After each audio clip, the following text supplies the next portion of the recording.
আচ্ছা, first of all আমাদেরকে folder create করতে হবে, এটা আমরা জানি। তো ক্লাস 4, এরপরে এখানে আমাদের রাখতে হবে হচ্ছে টেক্সট ডকুমেন্ট, ফাইলের নাম হচ্ছে ইন্ডেক্স, এক্সটেনশন হচ্ছে এইচটিএমএল। বাস। এরপরে এখানে আমরা এটা আরেকটা কাজ করতে পারি। আমরা যেহেতু জানি আমাদের ওয়েবসাইটের মানে যত ওয়েবসাইট আছে সব জায়গায় কম বেশি ইমেজ লাগবে, তাই না? সেই হিসাবে আমরা একটা ফোল্ডার তৈরি করি, এখানে নাম যেই হচ্ছে ইমেজেস, হতে পারে না? দেন আমরা এটাকে রান করি, ভিএস কোডে ওপেন করি।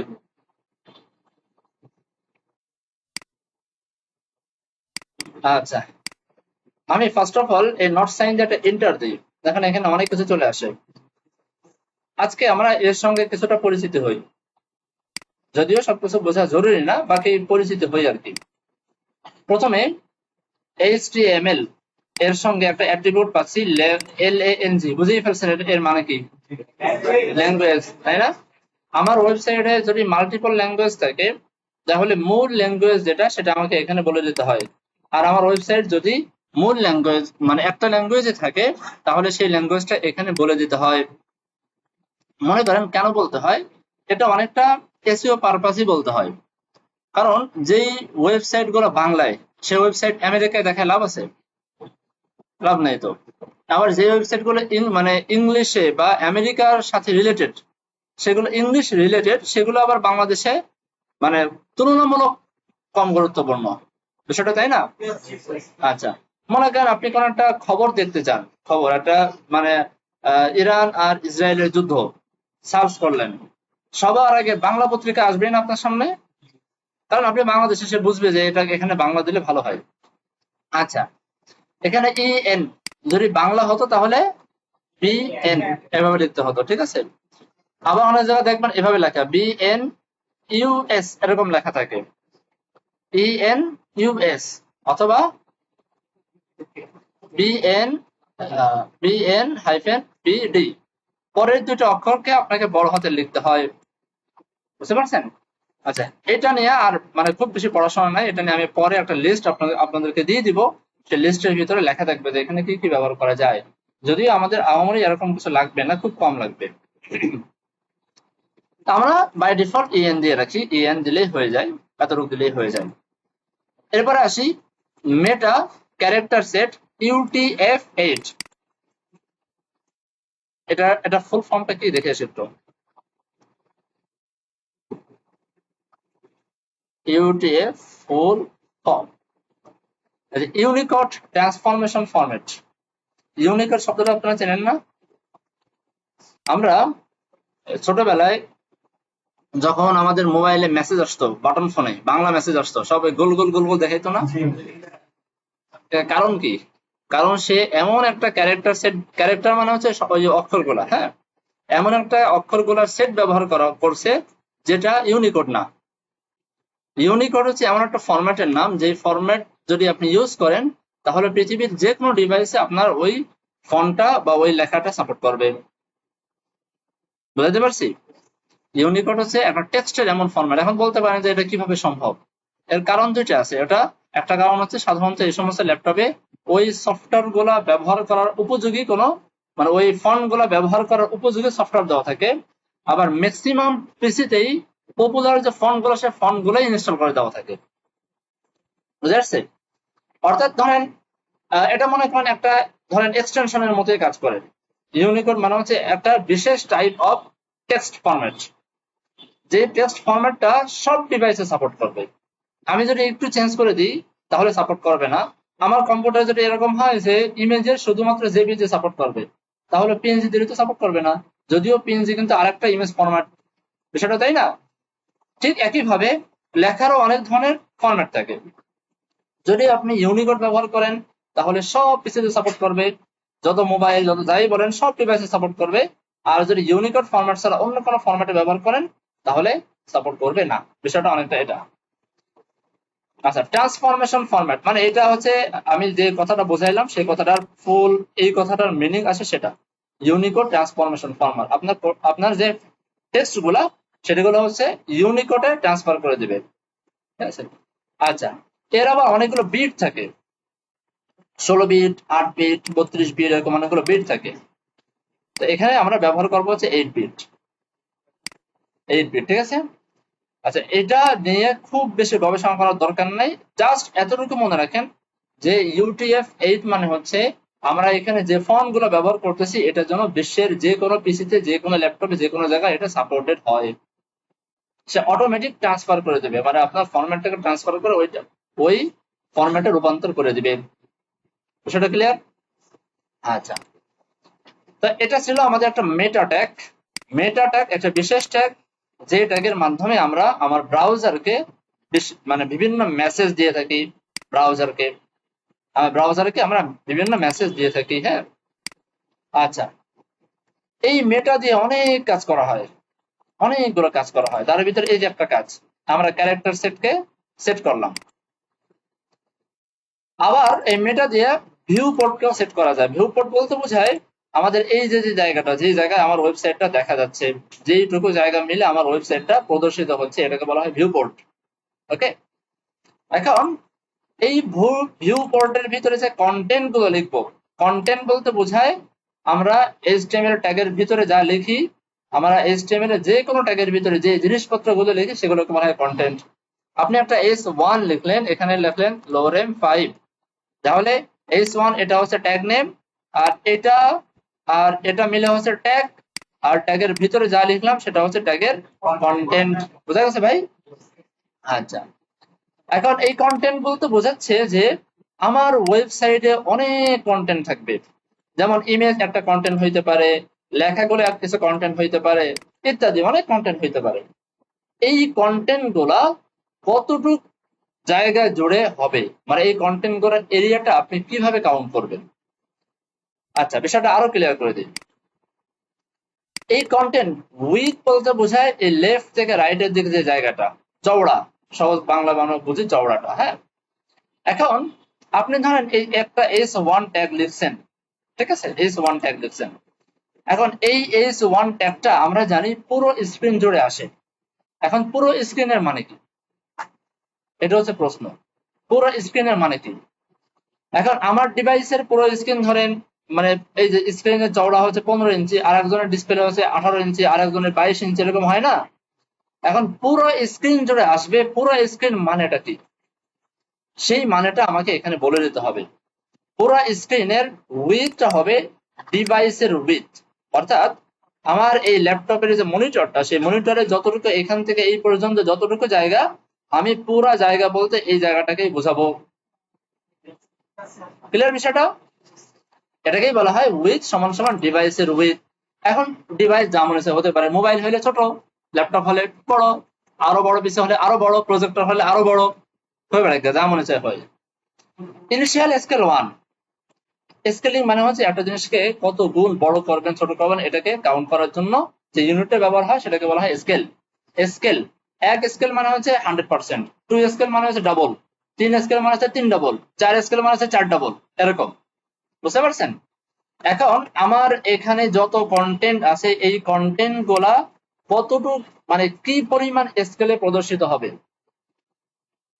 আমরা চাচ্ছি ধরেন আমার পুরা এখান থেকে এই পর্যন্ত পুরা কন্টেন্টটার এরিয়া আমি বলে দিছি। এখন এর ভিতরে যে কন্টেন্ট গুলো লিখবো সেটার স্কেলিংটা কতটুকু হবে, স্কেলিংটাকে ডাবল আকারে দেখাইতে চাই, না কম আকারে দেখাইতে চাই, না কন্টেন্ট যেমন তেমনই দেখাইতে চাই। যদি আমি স্কেল 2 বলি তার মানে হচ্ছে আমার কন্টেন্টটা ডাবল বড় আকারে দেখাবে। যদি স্কেল 3 বলি তাহলে আমাদের কন্টেন্ট গুলো 3 ডাবল আকারে এরকম দেখাবে। বিষয়টা বুঝাইতে পারছি? আচ্ছা, তো এই জিনিসটাকে সেট করে দেওয়ার জন্য আমরা বলে দিই যে ইনিশিয়াল স্কেল। ইনিশিয়াল মানে হচ্ছে একদম শুরু লগ্নে যে জিনিসটা থাকবে, প্রাথমিক যে বিষয়টা থাকবে। ইনিশিয়াল স্কেল 1, ভাই আমার কন্টেন্ট গুলা যেমন আছে তুমি তেমন দেখাও, যদি কখনো প্রয়োজন হয় আমি বাড়াই নেব। বিষয়টা তাই। আমার ডিভাইসের আমার কন্টেন্টের আমি যখন বলবো একটা S1 ট্যাগ পুরো জায়গা নাই, 100% জায়গা নাই। 100% বলতে তুমি কি বোঝাচ্ছ?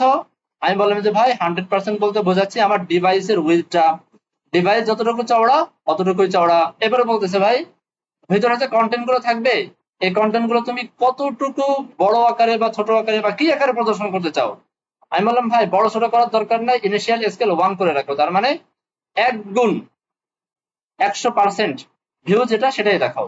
100% মানে কি, যেমন তেমনই। মাসালা ক্লিয়ার? এইবার আসে আসল কথা। এত সময় পর্যন্ত যে বকবকানি বকলাম, এগুলো যদি কারো মনে না থাকে, মাথার থেকে পুরাই ফালাই যাবে। এটা আমারই কোনো বড় বিষয় না, জাস্ট মুখস্থ করে ফেলবেন এটা। হ্যাঁ, মুখস্থ করে ফেলবেন। আপনি যদি এই লাইনটা না লিখেন, তাহলে আপনি রেসপন্সিভ করতে পারবেন না, আপনার ওয়েবসাইটটা মোবাইল ভিউতে আনতে পারবেন না। বুঝতে পারছেন? এই লাইনটা লেখা ফরজ, আনতেই হবে। আর এই লাইনটা যদি না লিখেন, তাহলে আপনার ফন্টের ভিতরে বিভিন্ন জায়গায় বিভিন্ন ঝামেলা করবে। এই জন্য এই দুইটা লাইন মুখস্থ লিখে ফেলবেন, শেষ। আর কেমনে লিখবেন? একটা নট সাইন দেবেন, নট সাইন তো চেনেন, এটা একটা এন্টার দেবেন, চলে আসবে, কোনো অসুবিধা? আচ্ছা, এখানে ভ্যালু যা আছে এভাবেই দিবেন, এখানে কোনো নাড়াচাড়া করবেন না। ওকে, যেমন আছে তেমনই। আচ্ছা, এই ছিল আমাদের প্রথম কিছু কথা।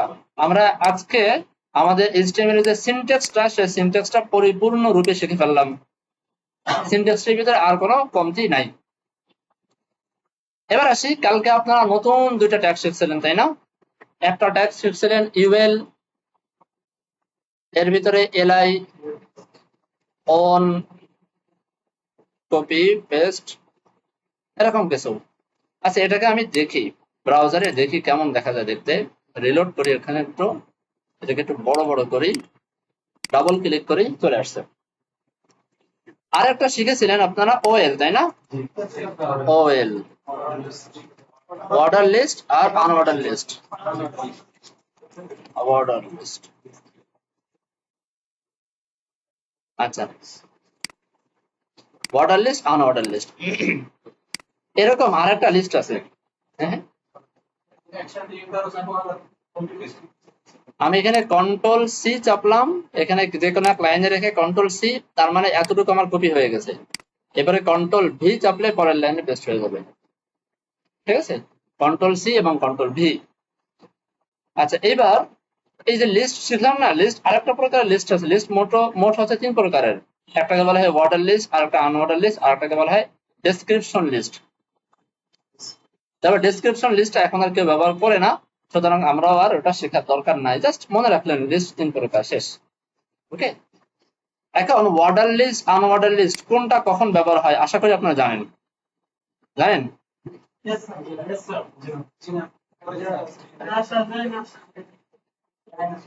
আপনার, আমি বলি, যখন আমাদেরকে এইভাবে অর্ডারিং সেট করতে হয়, অর্ডারিং মানে হচ্ছে 1 2 3 4 5 6 এরকম সিরিয়াল সেট করতে হয়, অর্ডারিং সেট করতে হয়। হ্যাঁ, তখন আমরা ওএল ব্যবহার করি, অর্ডার লিস্ট। আর যখন আমার নাম্বারিং এর প্রয়োজন নাই, জাস্ট লিস্ট, মানে বাজারে যাইতে হবে, মনে করেন আপনার ওয়াইফ আপনাকে লিখে দিল যে 1 নম্বরে কলা আনবেন, কলা না পাইলে বেগুন আনবেন, বেগুন না পাইলে এটা আনবেন, সিরিয়াল করে দিল যে আগে এটা কিনবেন, তারপরে এটা, তারপরে এটা, তারপরে এটা, তখন এটা অর্ডার লিস্ট হয়ে যাবে। বুঝে আসছে? আর তিনি বললেন যে শুধু কয়েকটা টিক মার্ক দিয়ে যে কলা লাগবে, বেগুন লাগবে, আপেল লাগবে, হ্যান্ড লাগবে, জ্যাম লাগবে, সব লিখে দিল। কিন্তু কোনটা পাইলে কোনটা কোনটা আগে আনবেন, কোনটা পরে আনবেন, কোনটা আনা জরুরি, কোনটা আনা জরুরি না, কিছুই লিখলো না। প্রয়োজন আছে আর অর্ডার লিস্টের প্রয়োজন নাই, এই একটা বিষয়। মানে এটাই সাধারণত, এটা ছাড়া আর কোনো কারণ নাই অর্ডার লিস্ট ব্যবহার করার, আর কোনো কারণ নেই। এই কারণে আমরা সাধারণত অর্ডার লিস্ট ব্যবহার করি। তবে আমার আজ পর্যন্ত কোনোদিন অর্ডার লিস্ট লাগে নাই। কেন লাগে না আমি নিজেও জানি না, লাগে নাই, লাগে নাই। হ্যাঁ, এমনি মানে ছোট ছোট কিছু প্রজেক্ট, প্র্যাকটিস প্রজেক্ট করতে মতো লাগছে, রিয়েল প্রজেক্টটা তেমন একটা লাগে না এখনো পর্যন্ত। আমরা এগুলো একটু অন্যভাবেই করি, ঠিক আছে, অন্যভাবেই করি। তারপরেও জেনে রাখলাম, জেনে রাখাটা ভালো। তাই এখন এই বর্ডার লিস্টিং এর ভিতরে অনেক কাহিনী করা যায়, আপনারা এখানে পড়ছেন না? কি কি পড়ছেন বলেন তো? টাইপ পড়েছেন, টাইপের ভিতরে এতগুলো টাইপ আছে, সবগুলো দেখছেন? হ্যাঁ, এরপরে স্টার্ট বলে একটা অ্যাট্রিবিউট আছে, দেখছেন এটা? স্টার্ট দেখেননি?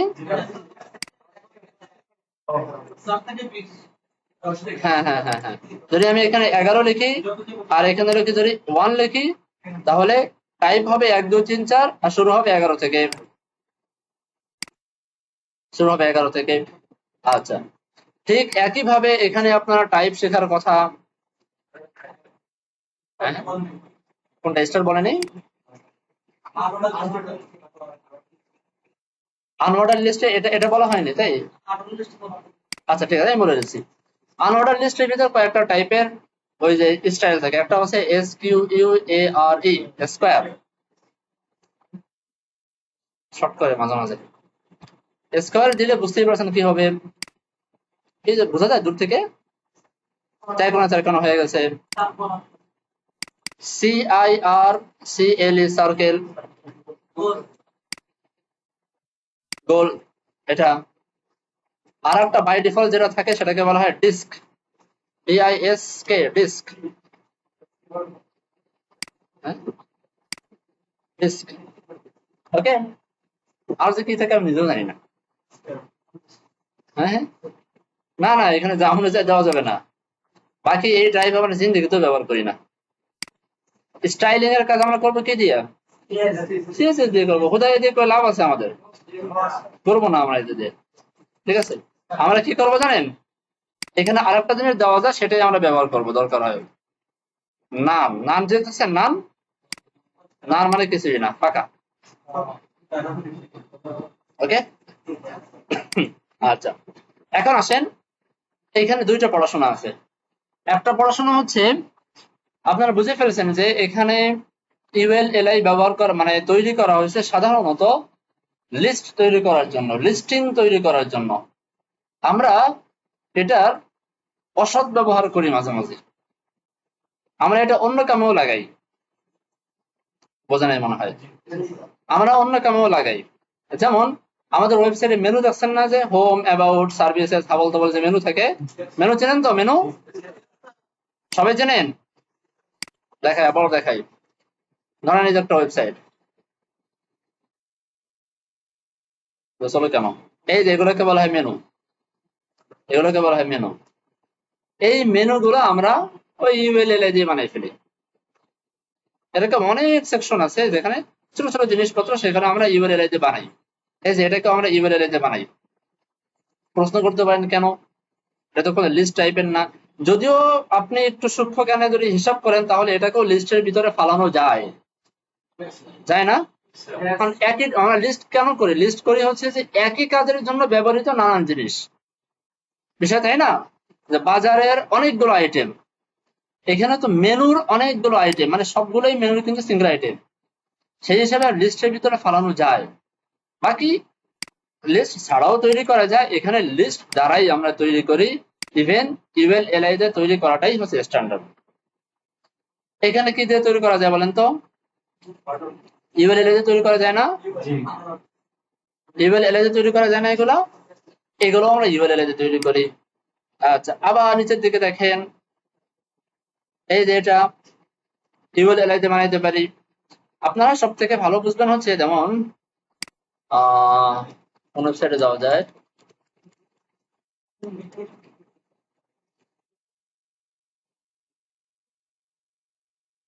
এরকম একটা ওয়েবসাইটে যাই, এই যে এগুলো দেখলে বুঝবেন, এই যে এগুলো। হ্যাঁ হ্যাঁ হ্যাঁ, নাম, হ্যাঁ হ্যাঁ হ্যাঁ, তখন নাম দিয়ে কাজ করি। ওই যে পাশের যে আইকনটা, ওটা চলে যায়। এইগুলো দেখলে মনে হচ্ছে যে না, এটা আসলে ULLI হইতে পারে, তাই মনে হচ্ছে না? কিন্তু এগুলো তো ULLI হবেই, পাশাপাশি আমরা এগুলোকেও ULLI দিয়েই বানাই।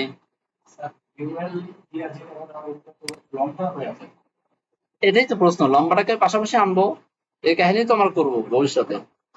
আচ্ছা, মেনুকে ULLI যে বানাইলে মেনুটা বানানো অনেক সহজ হয়, এবং এটা ডেভেলপার ফ্রেন্ডলি হয়, বুঝতে পারছেন?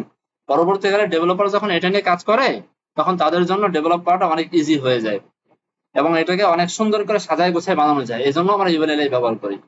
আপনি চাইলে ছাড়াও বানাইতে পারেন। বাকি এ ছাড়া যদি বানান, তাহলে এটাকে ডিজাইন করতে বা এটাকে সুন্দর করে মানে ডেকোরেট করতে আপনার কষ্ট হয়ে যাবে। এই বিষয়টা কি বোঝাইতে পারছেন? এখন আপনাদের মাঝখানে হয়তো একটু প্রশ্ন থাকতে পারে বা একটু কনফিউশন থাকতে পারে যে কোথায় UL ব্যবহার করব, কোথায় ব্যবহার করব না। এটার উত্তর হচ্ছে, বা ধরাবান্ধা কোনো নিয়ম নাই। আর আমরা যে পরিমাণ কোড করব তাতে এমনি বুঝে ফেলবেন কোথায় ইউএল ব্যবহার করবো কোথায় করবো না। আপনি যদি নাও ব্যবহার করেন কিছু আসা যায় না, করেন, অসুবিধা নাই, নন স্ট্যান্ডার্ড হবে না। বাকি ম্যাক্সিমাম মানুষ এটি ব্যবহার করে, আমাদের ব্যবহার করাটা উচিত, না করলে ক্ষতি নেই। 1 নম্বর। 2 নম্বর কথা হচ্ছে এই ইউএল এর সাথে এলআই এর কি সম্পর্ক বলেন তো? প্যারেন্ট এবং চাইল্ডের সম্পর্ক না? আচ্ছা, এখন এই বাচ্চা হচ্ছে এমন একটা বাচ্চা যে বাচ্চার বাবা মা না থাকলে সে বাচ্চার কোনো অস্তিত্ব লাভ করতে পারে না। বিষয়টা কি বুঝাইতে পারছি? মানে এলআই হচ্ছে এমন কিছু চাইল্ড, যে চাইল্ড ব্যবহার করতে গেলে অবশ্যই অবশ্যই আপনাকে তার প্যারেন্ট ইউজ করতে হবে, হয়তো ইউএল না হয় ওয়েল। আপনি হুদাই যদি এলআই এভাবে লেখেন কাজ করবে। এরকম উপরে নিয়ে আসেন, রেখে দেন, কন্ট্রোল-S। আমি কিন্তু ইউএল ওয়েল কিছুই নেই, এভাবে লিখছি, কাজ করবে, কোনো অসুবিধা নেই। কাজ করছে না? কাজ করবে। বাকি এভাবে করলে আপনাকে এরর দিবে। যখন ভ্যালিডেশন চেক করতে যাবেন HTML এর, তখন দেখবেন এরর খেয়ে বসে আছেন। আর আমরা কোড করব, আমাদের কোডের ভিতরে যদি একটা এররও থাকে, আমাদের কোডকে কেউ অ্যাকসেপ্ট করবে না। এরর থাকা যাবে না একটাও, বুঝতে পারছেন? কিছু কিছু ওয়ার্নিং থাকতে পারে, বাকি এরর থাকা যাবে না। সেই জন্য এটা করা যাবে না, অবশ্যই আপনাকে একটা ইউএল বা ওএল এর ভিতরে আনতে হবে। তাহলে বুঝলাম যে এলআই হচ্ছে এমন কিছু এলিমেন্ট বা এমন কিছু ট্যাগ, যে ট্যাগটার অবশ্যই কোনো প্যারেন্ট থাকতে হয়। তাহলে আমরা বলতে পারি এলআই হচ্ছে ইউএল অথবা ওএল এর ট্যাগ বা এলিমেন্ট। বোঝেন নাই মনে আমার কথা? ইউএল কে আমরা, এলআই কে আমরা ইউএল অথবা ওএল এর ট্যাগ বা এলিমেন্ট বলতে পারি। এরকম HTML এ অনেক ট্যাগ আছে যে ট্যাগগুলো অন্য ট্যাগের ভিতরে আসে, সে কখনো একা একা আসতে পারে না। এমনই একটা ট্যাগ আজকে আমরা শিখবো, যে ট্যাগের নাম হচ্ছে ফর্ম ট্যাগ। ফর্ম। ভাই এই কনসেপ্টটা ক্লিয়ার? এত সময় কোনো থিওরিক্যাল পড়াশোনা করলাম, প্র্যাকটিক্যাল কিছুই না, হুদাই বক বক করলাম। এবার আসে আমাদের মূল আলোচনায়। আমরা এত সময় পর্যন্ত আমাদের ইউজারকে কিছু ইনফরমেশন দিয়েছি। ইউজারকে বলছি ভাই তুমি পড়ো, তুমি পড়ো, কিন্তু ইউজার থেকে কোনো ইনফরমেশন কালেক্ট করতে পারে নাই। ইউজারকে এখনো বলতে পারিনি যে তোমার নামটা কি বলো, তোমার মোবাইল নম্বরটা কি দাও, বলতে পারছি? এত সময় পর্যন্ত আমরা দিয়ে গেছি ইউজারকে। কখনো কখনো আমাদেরকে ইউজার থেকে নিতেও হবে, বোঝেন নাই? ইউজার থেকে ডাটা কালেক্ট করতে হবে। ইউজার থেকে ডাটা কালেক্ট করে সাধারণ চিন্তায় যদি আমরা চিন্তা করি, সাধারণত ইউজার থেকে ডাটা কালেক্ট করা হয় রিয়েল লাইফে ফর্মের সাহায্যে। একটা ফর্ম ধরা হয়, দিয়ে দেওয়া হয়, মানে একটা ব্যাংকে অ্যাকাউন্ট করতে যাবেন, একটা ফর্ম দিয়ে দেবে, ভাই ফর্ম পূরণ করেন, সুন্দর করে পূরণ করবেন, আপনার ডাটাটা তার কাছে চলে যাবে। মাদ্রাসায় ভর্তি হবেন, ফর্ম, ডাটা কালেক্ট করার জন্য ফর্মের বিকল্প নাই। একইভাবে আমাদের HTML এও যদি আমরা ইউজার থেকে ডাটা কালেক্ট করি, ইউজার বোঝেন, যারা আমাদের ওয়েবসাইট গুলো দেখবে তাদেরকে বলা হয় ইউজার, তাদের থেকে ডাটা কালেক্ট করার জন্য আমাদেরকে ফর্মের সাহায্য নিতে হবে, ফর্ম ট্যাগের সাহায্য নিতে হবে, বুঝতে পারছেন? এখন আসেন দ্বিতীয় কথা, ফর্ম থেকে যে আমরা ডাটাগুলো কালেক্ট করব, ডাটাগুলো কিন্তু মাল্টিপল টাইপ হতে পারে। যেমন আমরা ইউজার থেকে কখনো নাম চাইবো, কখনো ইমেল চাইবো, কখনো ফোন নম্বর চাইবো, কখনো জেন্ডার চাইবো। আমি একটা উদাহরণ যদি দেই, এখানে যদি যাই, ধরেন বুক অ্যান অ্যাপয়েন্টমেন্ট, কথার কথা এখানে যাই, এই যে এখানে দেখেন,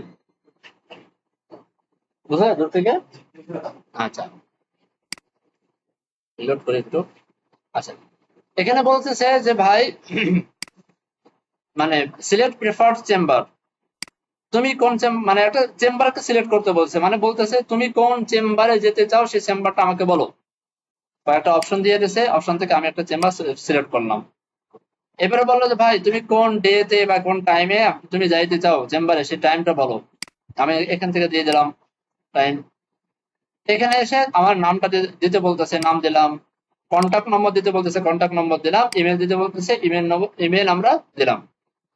তাহলে এইখানে দেখেন কত রকমের ডাটা আমরা দিলাম, কত রকম ওয়েতে আমরা ইউজার থেকে ডাটাগুলোকে কালেক্ট করলাম। পাইছেন তো অনেকগুলো ওয়ে।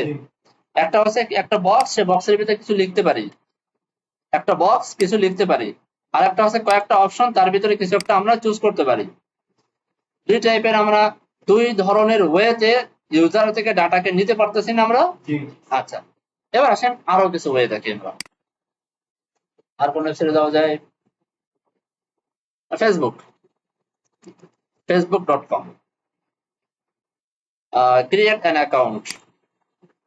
এখানে দেখেন, এটা দেখলাম একটু আগেই, কিছু লেখা যায়, এটা কিছু লেখা যায়, তাই না?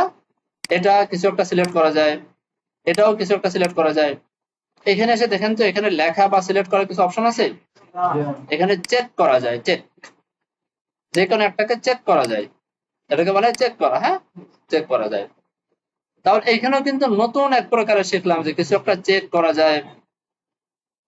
বিষয়টা ক্লিয়ার ভাই? আচ্ছা, আবার কোথায় দেখাবো বলেন? এখানে যাই, ধরেন এখানে যাই,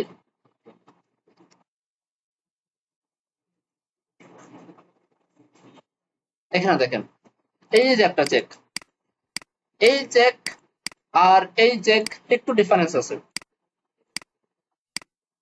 এই চেকটা হচ্ছে যে ভাই, তোমাকে দুইটা অপশন দেওয়া হলো, দুইটা অপশনের কোনো একটা অপশন তোমাকে চুজ করতেই হবে, না হলে উপায় নাই। তোমার হয়তো মেল হতে হবে, না হলে ফিমেল, না হলে অন্য কিছু, কিছু একটা হইতেই হবে। একটা মানুষ মেল ফিমেল ছাড়া অন্য কিছু হইতে পারে নাকি? আর একজনের যে আদার্স কিছু হইতে পারে আর কি, মেল ফিমেল আর আদার, এছাড়া বাকি কিছু হইতে পারে? কোনো অপশন নাই। তো এগুলোকে বলা হয় রেডিও। বুঝতে পারছেন? রেডিও বলা, একটু পরে আমরা বিস্তারিত জানতেছি। আর এইখানে এসে দেখেন, এখানে এইটা কিন্তু একটু difference. Check me log in মানে বলতেছে যে এটা ক্লিক করলে আমাকে লগ ইন অবস্থায় রেখে দিবে, ক্লিক না করলে লগ ইন অবস্থায় রাখবে না। এখানে কি বিষয়টা এমন যে আমাকে করতেই হবে চেক? একটু ডিফারেন্স না? তা এটার মাধ্যমে কিন্তু ডাটা নিচ্ছি, ইউজারের কাছ থেকে একটা তথ্য নিচ্ছি যে ভাই তুমি কি রাজি নাকি রাজি না, তথ্য নিচ্ছি। এটাকে বলা হয় চেক বক্স। তাহলে কি শিখলাম? কিছু বক্স যেখানে লেখালেখি করা যায়, একটা চেক বক্স শিখলাম। এখান থেকে এটাকে বলা হয় রেডিও, রেডিও শিখলাম। এটাকে বলা হয় সিলেক্ট অপশন, মানে বিভিন্ন অপশন থেকে কিছু সিলেক্ট করা যায়। চারটা টাইপ শিখলাম, তাই না? আচ্ছা, আমি একটু পরে আরো বিস্তারিত বলে বলে দেবো, ভয়ের কিছু নাই। এবার আসেন, এখানে যদি আমরা দেখি,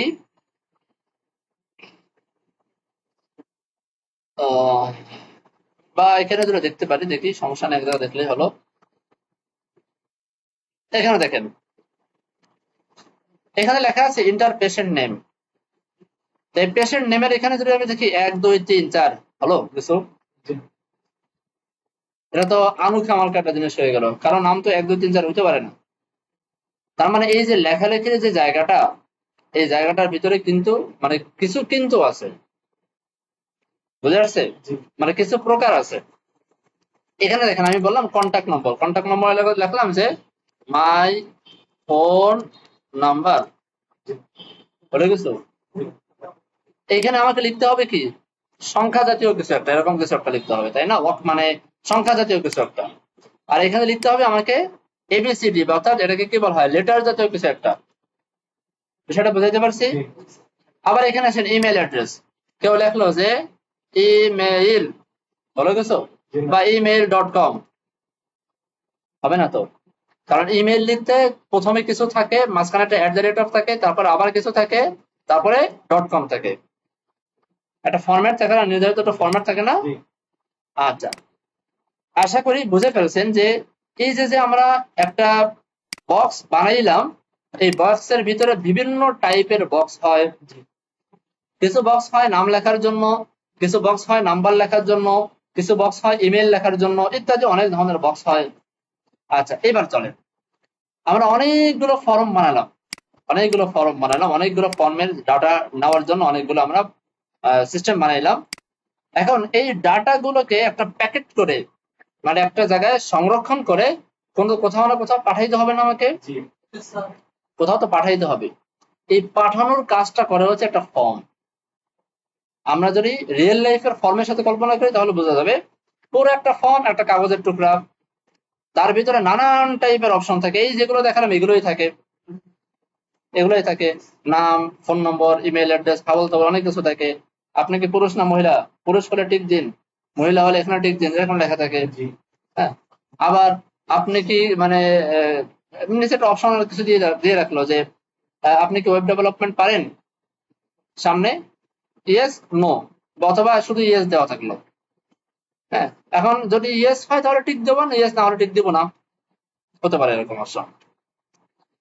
যাই হোক, এখন আমরা এটা শেখা শুরু করি। খুবই সহজ, খুবই সহজ, ভয়ের কোনো কারণ নেই। আমরা এখানে ফর্ম নামে একটা ট্যাগ নেব, form, FORM, form. Form tag নিয়ে এরপরে আমরা এখানে ইনপুট নামে একটা সিঙ্গেল ট্যাগ আছে, এই সিঙ্গেল ট্যাগ নেব। ইনপুট নামে একটা সিঙ্গেল ট্যাগ আছে, সিঙ্গেল ট্যাগ নেব, জাস্ট শেষ। ফর্মটা হচ্ছে প্যারেন্ট।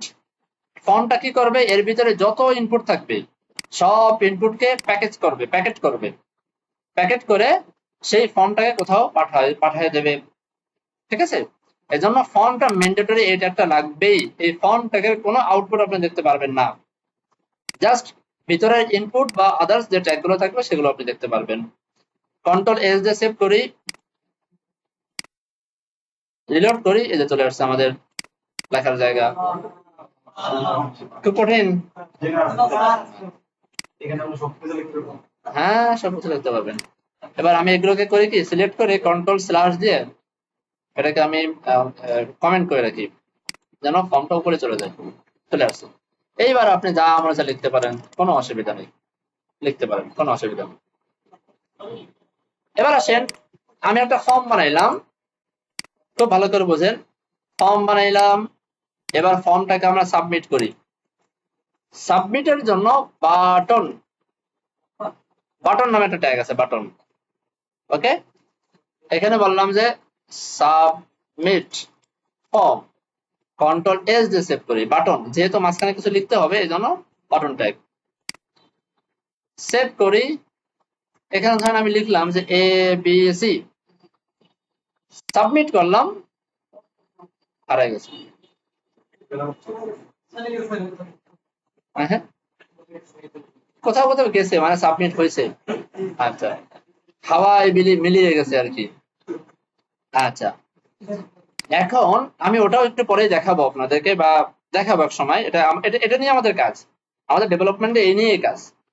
ফর্ম দিয়ে ডাটাকে পাঠানো কোথাও, আর কোনো জায়গাতে ডাটাগুলোকে আনা, এই কাজ। ফর্মের কাজ প্রচুর করতে হবে আপনাদেরকে ভবিষ্যতে, যারা ডেভেলপার হবেন, ব্যাকএন্ড ডেভেলপার বিশেষ করে, ফর্ম করতে করতে মানে বেহুশ হয়ে যেতে হবে, বহুত কাজ আছে এখানে। আচ্ছা, এবার আসেন, এই যে ফর্মটা, আচ্ছা এখানে একটা জিনিস খেয়াল করেন আপনারা, আমি এখানে কোনো কিছু লিখে যখন আমি ক্লিক করতেছি আর পেজটা রিলোড নিচ্ছি, দেখছেন হালকাটা কেঁপে উঠতেছে, খুব দ্রুত হয়তো বোঝা যায় না, হালকাটা কেঁপে ওঠে, তাই না? এবং ফর্মটা কিন্তু এই যে রিলোড হয়ে যাওয়ার কারণে ফর্মটা আবার ফাঁকা হয়ে যাচ্ছে। আচ্ছা, আমি যদি এই ফর্মটাকে বাদ দিই, এখান থেকে এটাকে বাদ দিলাম, এটাকে বাদ দিলাম, কন্ট্রোল এস দিয়ে সেভ করলাম, রিলোড করি একবার, এবার কিছু একটা লিখি, ফর্ম কাজ করে? কাজ করে না, কারণ সে তো ডাটাই পাচ্ছে না, ডাটাই পাচ্ছে না। হ্যাঁ, সে আর সাবমিট হইতে পারবে না। এখন বেচারাকে আবার অবশ্যই আমাকে ফর্মটাকে ফেরাই দিতে হবে, ফেরাই দেওয়ার পরেই সে সাবমিট হওয়ার শক্তি অর্জন করবে। সাবমিট হচ্ছে। আচ্ছা, এবার আসেন, আমি এখানে কন্ট্রোল সি কন্ট্রোল ভি দিয়ে আরেকটা ইনপুট নিয়ে আসবো, আর ইনপুট এগুলো হচ্ছে ইনলাইন ট্র্যাক, পাশাপাশি চলে আসবে, পাশাপাশি যেন না আসে এই কারণে এই ইনপুটের পরে একটা বিআর ট্যাগ দেবো, মনে আছে বিআর ট্যাগ? আবার এখানে ওটা ফাঁকা করি যেন প্যাচ লেগে না যায়, আবার এই ইনপুটের পরে একটা বিআর ট্যাগ দেবো, বিআর ট্যাগ, আবার একটা ফাঁকা করে রাখি। এটা হচ্ছে আমার ইনপুট, এটা হচ্ছে আমার ইনপুট, রিলোড করলাম, আরেকটা ফাঁকা দিলে আরেকটা ভালো লাগতো। Control C control V, control C control V, save করি, চলে আসছে। এখানে ধরেন আমি বললাম সাবমিট ফর্মের পরিবর্তে আমি বললাম যে লগ ইন। আচ্ছা, লগ ইন, এখন আমাকে এখন আমাকে বলেন যে কোথায় আমি ইমেল লিখবো, কোথায় আমি পাসওয়ার্ড লিখবো। আপনি আপনি ডেভেলপার মানুষ, আপনি বুঝবেন যে উপরে ইমেল নিচে পাসওয়ার্ড, আরেকজন তো বুঝবে না, বুঝবে? আচ্ছা, ধরেন আমি আরেকটা ফর্ম নিলাম, আরেকটা নিলাম, সেম টু সেম। আমি এটা কপি করি এখন, যেহেতু আপনারা বুঝে ফেলেছেন, কপি করতে কোনো অসুবিধা নেই। পেস্ট করি, কন্ট্রোল এস দিয়ে সেভ করি। একটাই নাম, আরেকটা ইমেল, আরেকটা পাসওয়ার্ড। এখন বলেন তো কোনটায় নাম, কোনটা ইমেল, কোনটা পাসওয়ার্ড? আমাদের উচিত না এটা বুঝাই দেওয়া?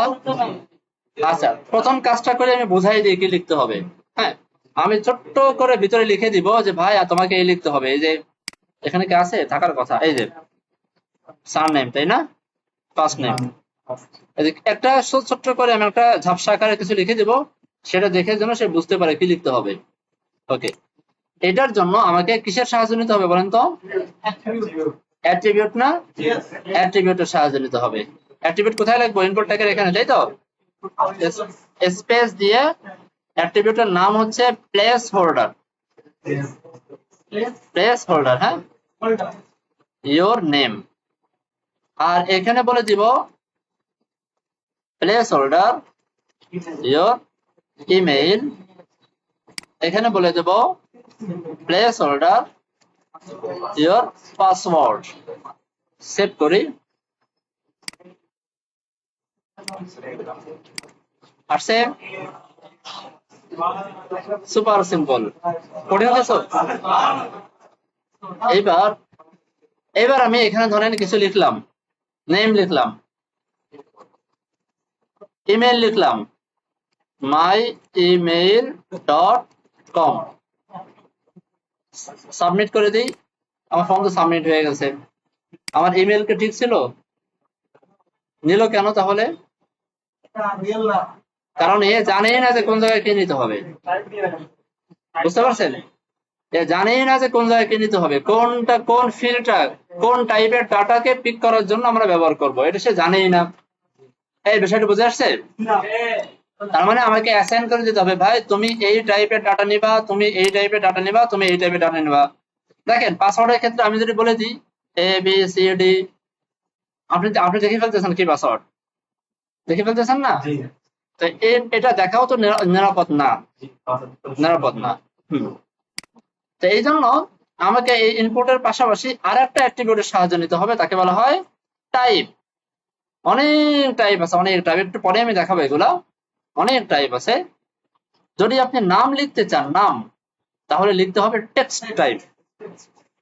টেক্সট মানে হচ্ছে যেখানে আপনি যা খুশি লিখতে পারেন, যা মনে চায় লিখতে পারেন। বাই ডিফল্ট টেক্সট দেওয়া থাকে। এখানে যদি আপনি মনে করেন আপনার নাম 1 2 3 4, ঠিক আছে, মিস্টার ওয়ান, ওর নাম হচ্ছে মিস্টার ওয়ান, তার নাম হচ্ছে মিস্টার 5, কারো অসুবিধা আছে? যা মনে চায় হইতে পারে, হতে পারে না? আচ্ছা, তো সেই হিসাবে টেক্সট এখানে আপনি অনেক ফ্যাসিলিটি পাবেন, এখানে যা মনে চায় লিখতে পারবেন। এর কিছু ডিফারেন্সটাও আছে। আপনি ভাবতে পারেন যা মনে চায় লিখলাম হয়ে গেল, না, এখানে কিছু ডিফারেন্স আছে। এই ডিফারেন্সটা আমরা জাভাস্ক্রিপ্ট যখন শিখবো তখন বুঝবো, তখন আমাকে ডাটা টাইপ নিয়ে কাজ করতে হবে। আচ্ছা, তাহলে এখানে কি টাইপ হতে পারে বলেন তো? ইমেইল, কারণ এই ফিল্ডের মাধ্যমে আমরা ইমেল কালেক্ট করব। নামগুলো সব সিমিলার, সব সিমিলার। এখানে কি পাসওয়ার্ড, কন্ট্রোল এস লিখি। এবার আমি আমার ব্রাউজার ওপেন করি, একটু রিলোড করে নিই। কিছু একটা লিখলাম, এখানে কিছু একটা লিখলাম, আমি কিন্তু সঠিক ইমেল দেই নাই। লগ ইন করি, লগ ইন করতে দিচ্ছে আমাকে? আর দিবে না। এখন আমাকে বলতেছে ভাই একটা @ লেখো দয়া করে। লিখলাম gmail.com, লগ ইন করে এবার লগ ইন করতে দিচ্ছে। আবার লিখি, আবার ধরেন a@b.com, ইমেইলের একটা ফরম্যাট দিলাম আর কি। আর পাসওয়ার্ড আমি যতই পাসওয়ার্ড লিখি আপনি দেখতে পারবেন না কি পাসওয়ার্ড লিখতেছি। ক্লিয়ার ভাই? আচ্ছা, তাহলে এটা শিখলাম টেক্সট, এটা শিখলাম ইমেইল, এটা শিখলাম পাসওয়ার্ড। লগ ইন করেন, দেখেন ঠিকঠাক মতো কাজ করতেছে, কোনো অসুবিধা নেই। আচ্ছা,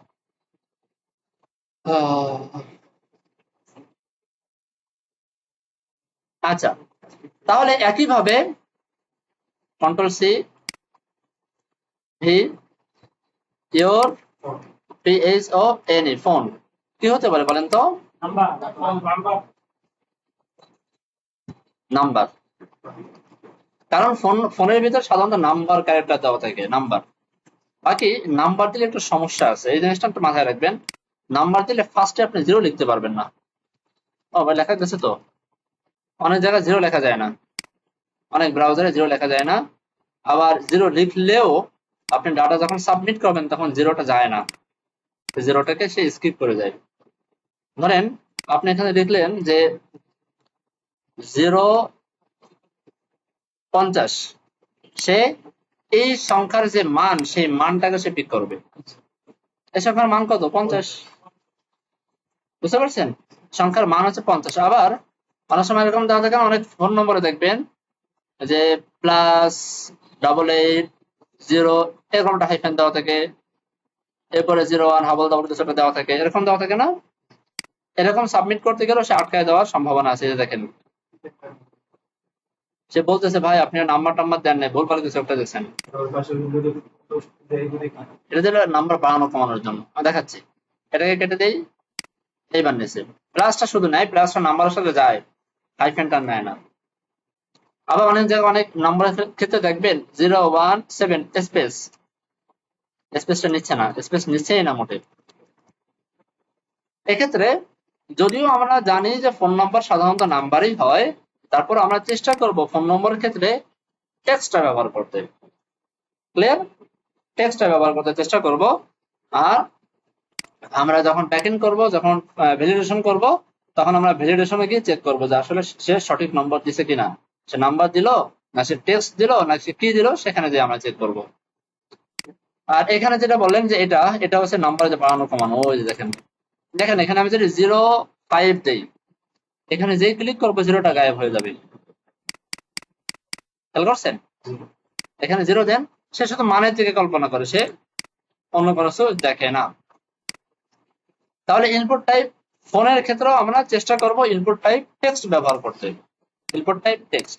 আচ্ছা, এখন মনে করেন আমি আর একটা ফিল্ড বানাবো, যেই ফিল্ডটা হচ্ছে, ধরেন আমি বললাম যে প্রোডাক্ট প্রাইস। এখানে কি হবে? এখানে টেক্সট হবে, একটা প্রোডাক্টের প্রাইস দেব আমরা। প্রোডাক্টের প্রাইস কি হয় সবসময়? মাস্ট বি নাম্বার হয়, নাম্বার ছাড়া কোনো কিছু এটা কল্পনাই করা যায় না, নাম্বার। তো এখানে অবশ্যই আমাকে নাম্বার ইউজ করতে হবে। এরকম অনেকগুলো ইনপুট আছে, অনেকগুলো ইনপুট। একটু গুগলে গিয়ে যখন সার্চ করবেন যে HTML ইনপুট টাইপস, এই দেখেন এইখান থেকে শুরু অনেকগুলো টাইপ আছে, বোঝা যায় দূর থেকে? অনেকগুলো টাইপ আছে, বাকি এর অর্ধেকও লাগে না, অর্ধেকও কাজে লাগে না। চলেন আমরা একটু ইনপুট গুলো আগে দেখে ফেলি, যেগুলো আমাদের কাজে লাগবে সেগুলো দেখে ফেলি, আর যেগুলো কাজে লাগবে না সেগুলো আমি দেখি দেখানো যায় কিনা, বা প্রয়োজন নাই মনে হয়, খুব একটা প্রয়োজন নাই। প্রথমে আসেন ইনপুট টাইপ বাটন, জীবনেও ব্যবহার করবেন না, এটা ব্যবহার করা হচ্ছে নন স্ট্যান্ডার্ড। ইনপুট টাইপ বাটন মানে হচ্ছে আপনাকে এরকম একটা বাটন বানিয়ে দেবে, বাটন। আর বাটন বানানোর জন্য সবসময় বাটন ট্যাগ ইউজ করবেন, ইনপুট না। বুঝতে পারছেন? বাটন ট্যাগ ইউজ করবেন। আগে HTML এর আগের যে ভার্সন গুলো ছিল ওই সমস্ত ভার্সনে ইনপুট ব্যবহার করা হতো, এখন আপনারা ব্যবহার করবেন হচ্ছে বাটন। তারপরও কনফিউশন থাকতে পারে, আমি একটু দেখাই দিই। ধরেন এটাকে আমি কপি করি, এখানে নিয়ে আসলাম ইনপুট টাইপ বাটন। এখানে অবশ্যই একটা ভ্যালু অ্যাড করতে হয়, ভ্যালু। দিস ইজ ফালতু বাটন, বুঝতে পারছেন? ফালতু বাটন, এই যে একই জিনিস না, একই জিনিস। এই জন্য কখনো এটা ইউজ করবেন না। চেকবক্স, চেকবক্স সম্পর্কে আমরা একটু পরে আসি, এটা পরে। আচ্ছা দেখাই দিই চেকবক্স, চেকবক্স দেখাই দিই। তো এটাকে কমেন্ট করে রাখি, ফালতু জিনিসগুলো সব কমেন্ট করে রাখবো, ভালো জিনিসগুলো রাখবো শুধু। কপি করি। তো এটা প্লেস হোল্ডার, চেকবক্সে কোনো প্লেস হোল্ডার হয় না, এটাকে ফেলে দিই। এখানে বললাম চেকবক্স, আর এখানে বললাম যে আর ইউ ম্যারিড, এই যে এই যে ক্লিক করলাম, ক্লিক করলাম, ক্লিক করলাম, ক্লিক করলাম, পাওয়া গেছে। আচ্ছা, তো চেক বক্সটা বুঝলাম, এটা আমাদের লাগবে, এটা আমাদের প্রচুর লাগবে, এটা আমাদের শিখতে হবে। ইনপুট টাইপ, কালার, ডেট এগুলো আমরা শিখবো না। ডেট টাইম লুকার এটাও আমরা শিখবো না, কখনোই আমাদের লাগবে না। ইনপুট টাইপ ইমেইল, এটা আমাদের দেখা হয়ে গেছে, এটা আমাদের লাগবে। ইনপুট টাইপ ফাইল, এটাও আমাদের লাগবে। কোন ফাইল আপলোড করার জন্য এটা কাজে লাগে, কোন ফাইল আপলোড করার জন্য। ইমেজ হতে পারে, তারপরে ভিডিও হতে পারে, যে কোনো ফাইল আমরা দেখি, একটু দেখলে ভালো লাগবে। টাইপের এখানে আমি বলে দেই ফাইল, ফাইল রিলোড করি, এই যে দেখেন চুজ ফাইল।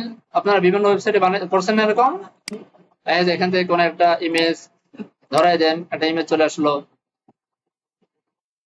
দেখছেন না? বিভিন্ন ওয়েবসাইটে আপনার প্রোফাইল পিকচার অ্যাড করা প্রয়োজন হয়, এই ক্ষেত্রে আমরা ব্যবহার করব হচ্ছে ইনপুট টাইপ ফাইল।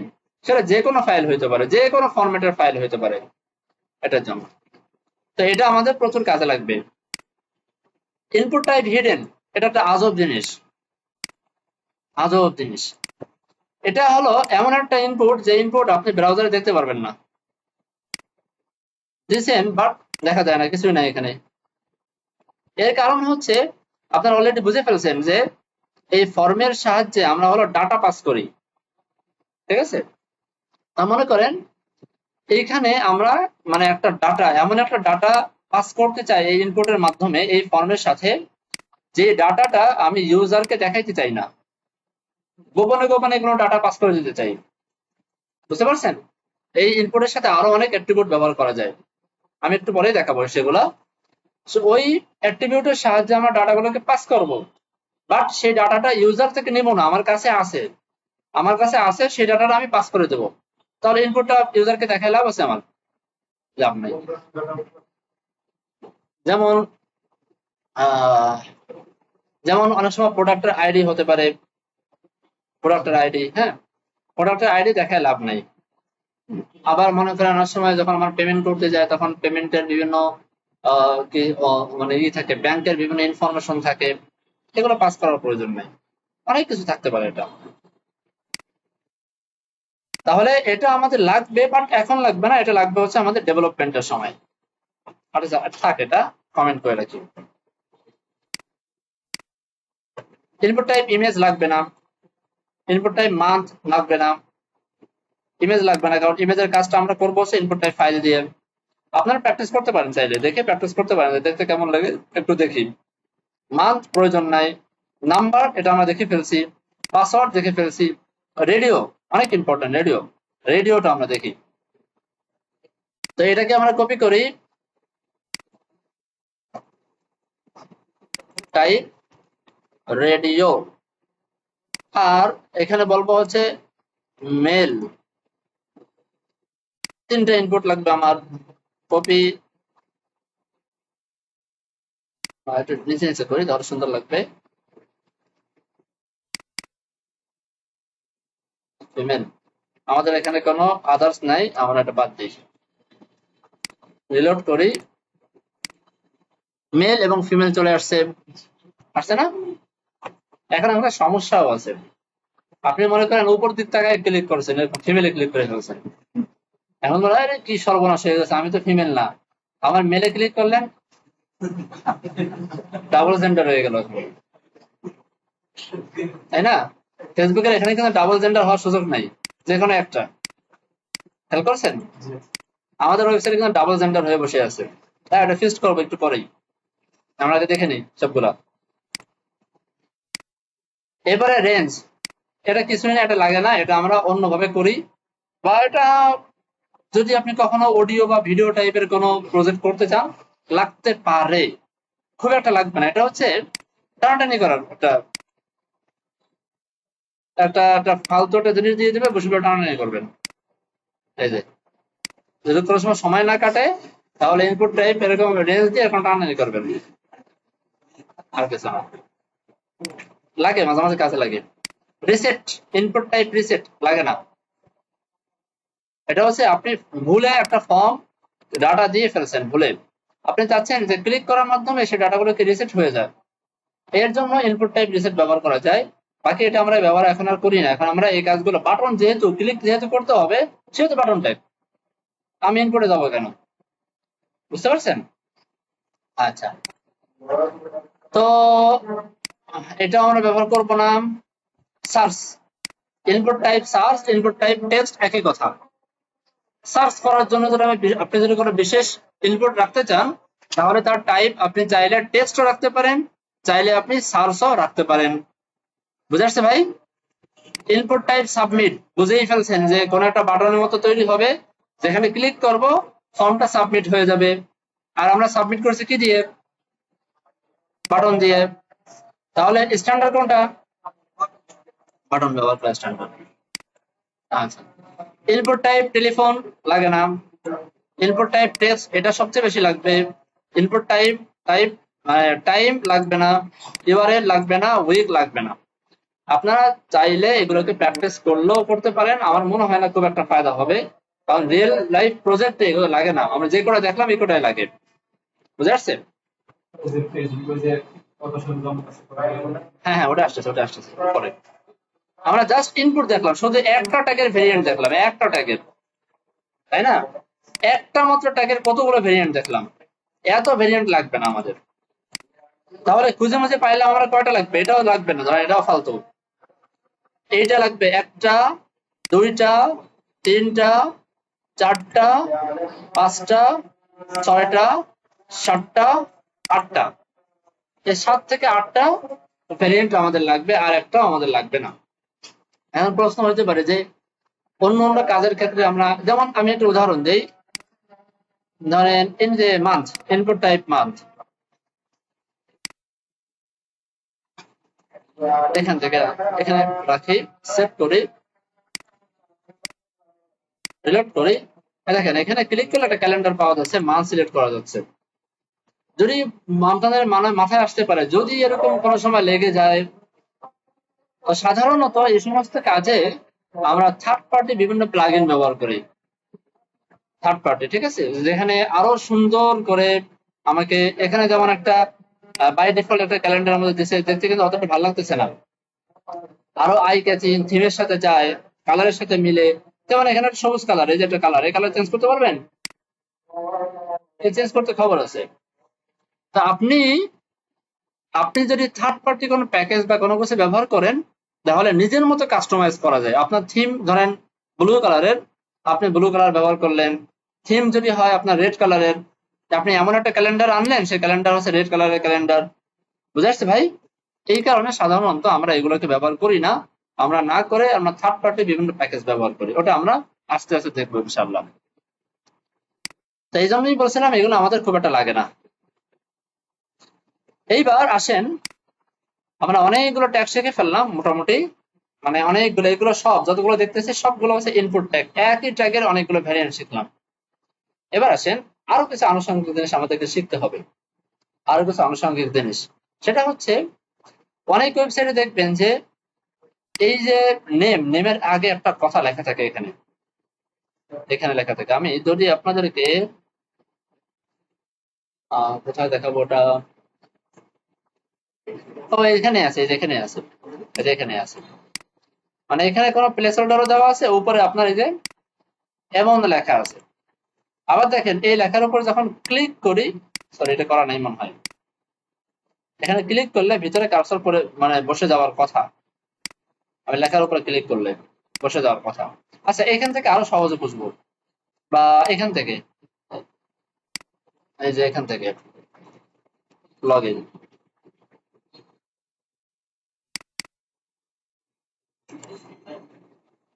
এই যে এখানে দেখেন আমি লেখার উপর ক্লিক করি, চেক মার্ক হচ্ছে, লেখার উপর ক্লিক, আবার ক্লিক করি আর চেক হচ্ছে, দেখছেন? আচ্ছা, তো এই জিনিসটা আমাদের মাঝে মাঝে লাগবে, অনেক ডিজাইনের ক্ষেত্রে এটা প্রয়োজন হবে। চলেন এটা আমরা শেখা শুরু করি, নতুন কনসেপ্ট শেখা শুরু করি।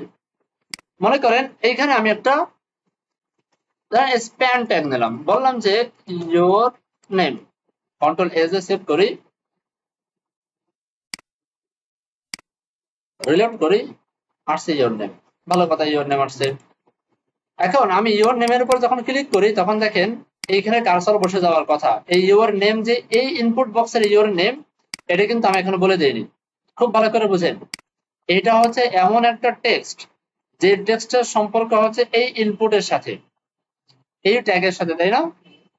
এই টেক্সটের সম্পর্ক হচ্ছে এই ট্যাগের সাথে। যেমন ধরেন এখানে মেল ফিমেল, আর একটা ধরেন আমি বললাম কথার কথা আদার, সরি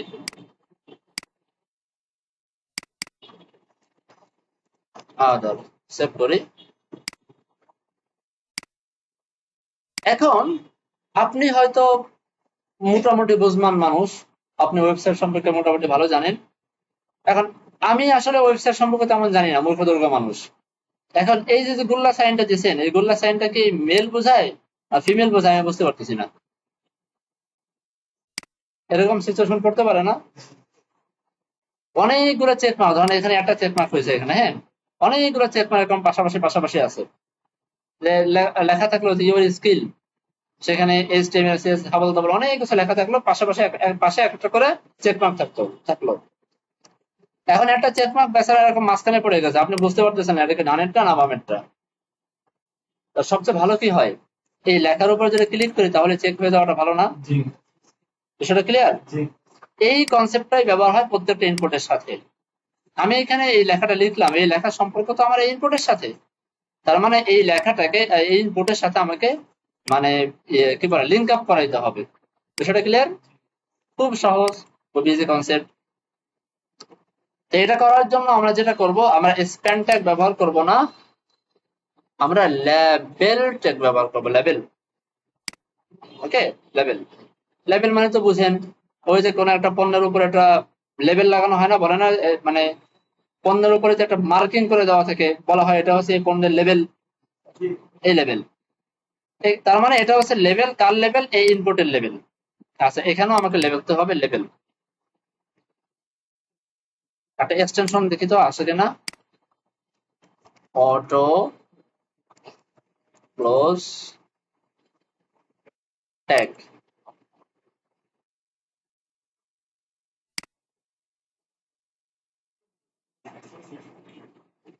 আচ্ছা, এক্সটেনশন নিয়ে আসি আমরা, অটো ক্লোজ ট্যাগ, না অটো ক্লোজ না, rename tag, auto rename tag, এটা না। এই এক্সটেনশন ইনস্টল করে রাখতে পারেন।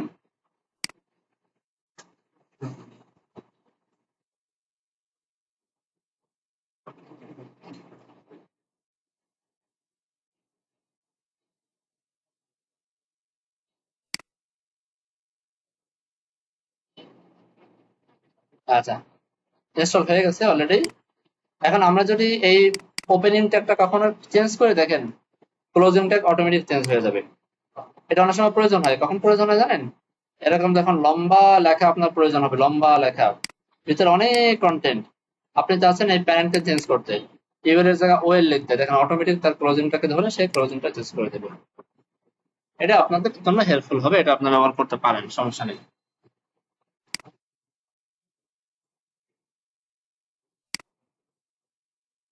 আচ্ছা, আসি এবার নিচের আলোচনায়। স্প্যানের পরিবর্তে আমাদেরকে ব্যবহার করতে হবে লেবেল। আচ্ছা, এই লেবেল লিখলেও আসলে তেমন একটা কাজ হয় না, কারণ লেবেল তো আরো অনেক থাকতে পারে।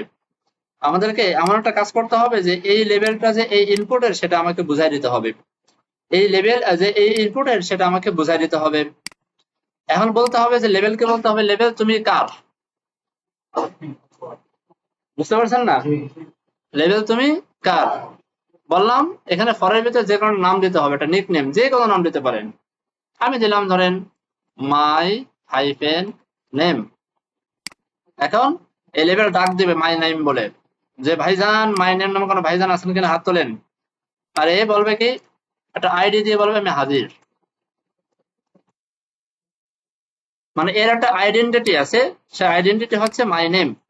এটা name, nick name, nick name বুঝেন, মানুষকে বিভিন্ন নামে নামকরণ করা হয় না, এই ধরনের একটা নেম আর কি। আচ্ছা, তো এই ইনপুটকে আমি একটা নিক নেম দিয়ে দিলাম আইডি, আর লেভেলকে বলে দিলাম লেভেল তুমি কার। বাস এনাফ। বিষয়টা ক্লিয়ার?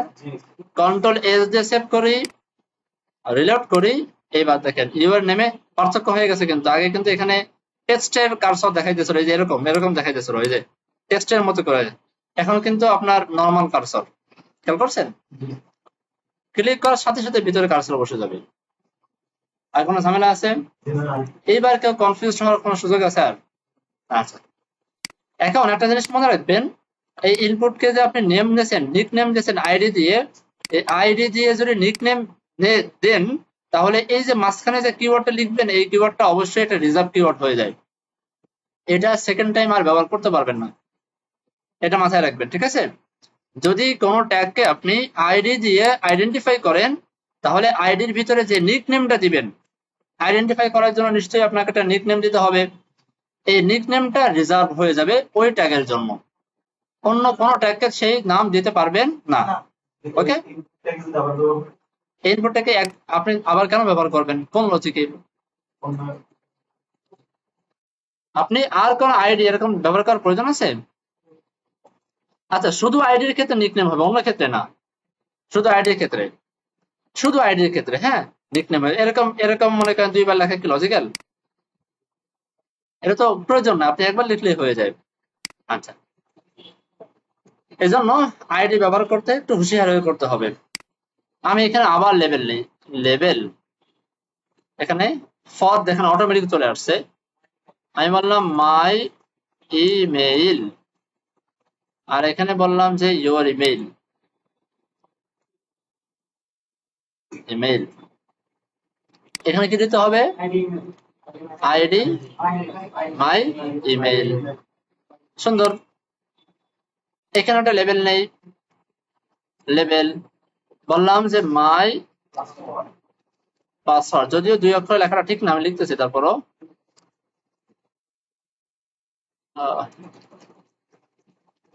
ইয়োর পাসওয়ার্ড, আর এখানে লিখতে হবে আইডি মাই পাসওয়ার্ড, চলে আসছে।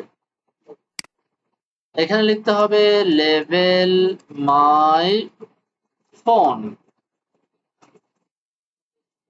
ইয়োর ফোন, আর এখানে বলতে হবে আইডি মাই ফোন।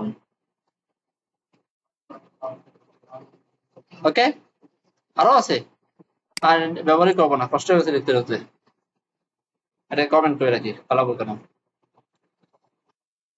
আচ্ছা, এতটুকু আমরা দেখি, আগে দেখি ঠিকঠাক আছে কিনা। এই চলে আসছে, your password, your email, your name, your phone. এখন মনে করি একটা ফাজলামি করি, হ্যাঁ, আমি এখানে মাই ফোন বাদ দিয়ে আমি এখানে ধরেন লিখলাম যে মাই নেম। আইডি দুইবার হয়ে গেল না? আইডি দুইবার লিখলে প্রথমত প্রথমটাই পাওয়ার কথা, প্রথমটাই পাচ্ছে।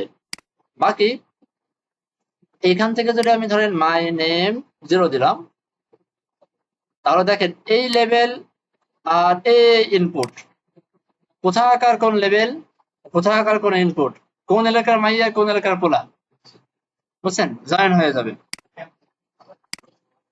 এই দেখেন পারা গেছে। হ্যাঁ, এটা কাজে লাগবে, এটা কাজে লাগে, এটা কাজে লাগে, এটা এটা মনে করেন রিয়েল লাইফে কাজে লাগবে।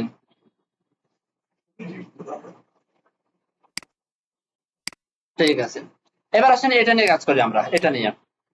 তাহলে দেখেন এখানে একটু একটু ট্রিকি ভাবে ভাবতে হবে, যে এখানে মূল ইনপুট হচ্ছে এটা, এই যে এখনো বক্স এতটুকুই, তাই না?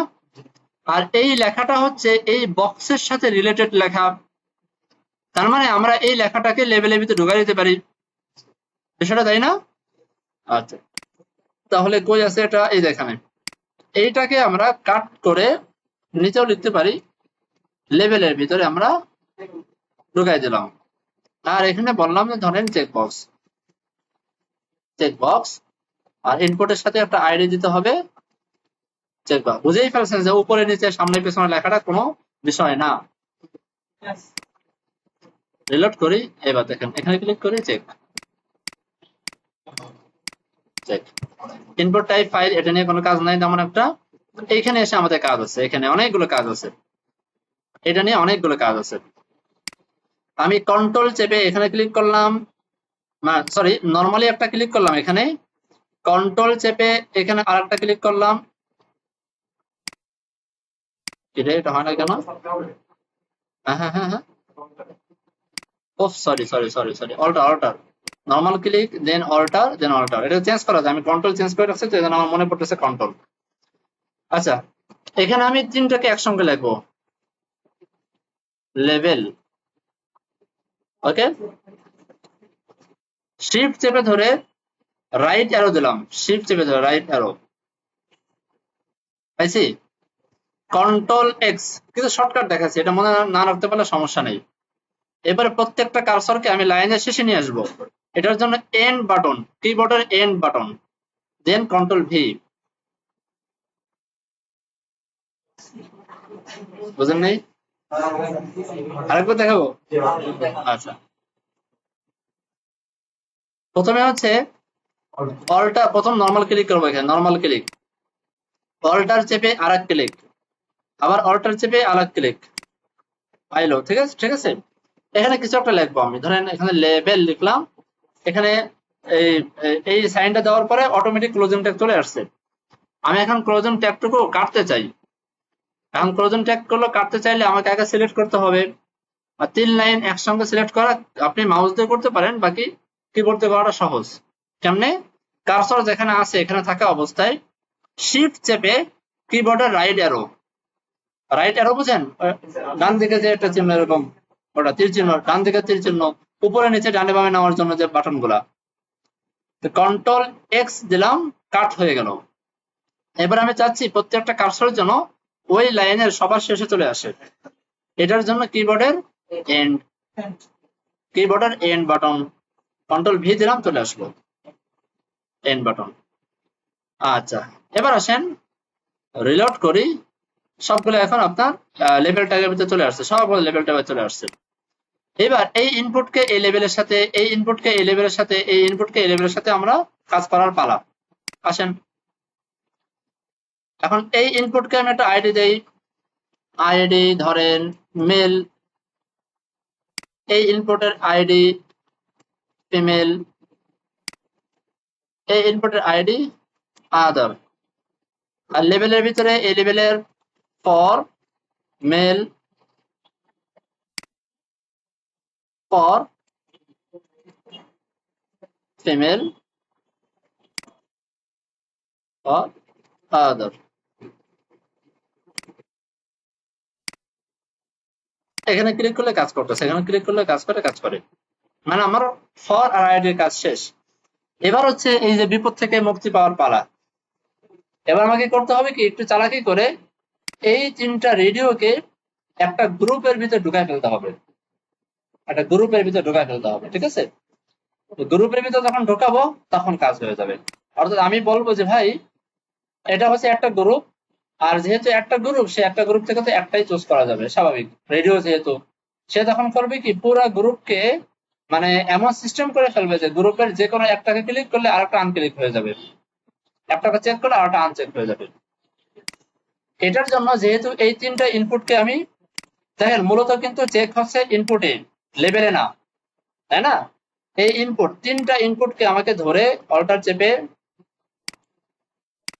স্পেস দিয়ে আমাকে একটা নেম দিতে হবে, কমন নেম, যে কোনো নাম দিতে পারেন, একটা কমন একটা নেম দিতে হবে, যে নেমটা তিনটা ইনপুটের সাথেই একই। আমি ধরেন দিলাম gender, control as a save করলাম জেন্ডার,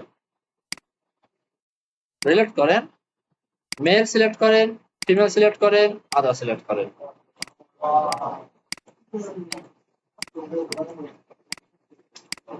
খুব কঠিন? অনেক সহজ। তো এই ছিল মোটামুটি আমাদের ফর্মের কাজ। এখন এই ফর্মের আরো কয়েকটা ট্যাগ দেখে আমরা ফর্মের কাজ সমাপ্ত করবো আজকের মতে। আচ্ছা, চলেন আমাদের আর বাকি রইলো কি দেখি তো, এইটা বাকি রইলো তাই না, এটা বাকি রইলো, আরো কিছু বাকি আছে। এটা আর কি,